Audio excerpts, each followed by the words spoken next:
আমি নতুন আমার অনেক আগে পুরনো হচ্ছে আলাদা দুজনের জয়েন্ট অ্যাকাউন্ট ছিল।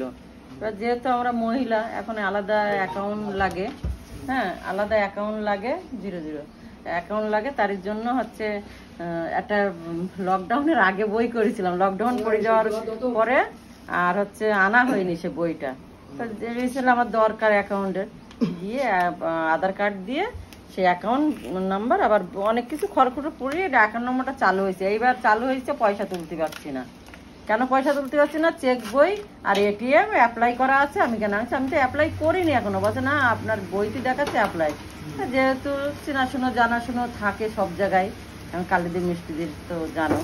এবার একটা দিদিভাই বললো ঠিক আছে আমি একদিনের জন্য করে দিতে পারছি, আমি কিন্তু সব দিনের জন্যই পারবো না।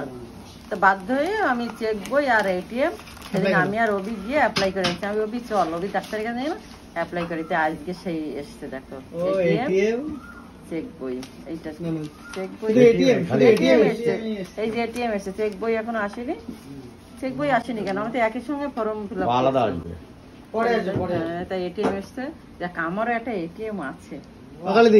তাহলে তো এবারে তো এটিএম থেকে লেনদেন করতে হবে, তাই তো? আমার তো যা হচ্ছে আসে কি বলে তোমার, যা ফোন পেতে ঢোকে মোবাইলে সকালবেলা সে হাওয়া হয়ে যায়, মানে আবার কিনতে কিনতে, তাই তো? এবার কোনোদিন যদি এই অ্যাকাউন্টে কোনো কারবার হয়, তুলতে হয়, তাহলে তার জন্য চেক বই এটিএম এর অবশ্যই দরকার বলে করে রাখলাম, যাতে প্রবলেমে না হয়। একদম একদম। তো চলো ভাই, এই ছিল ভিডিও। তা চলো বাই।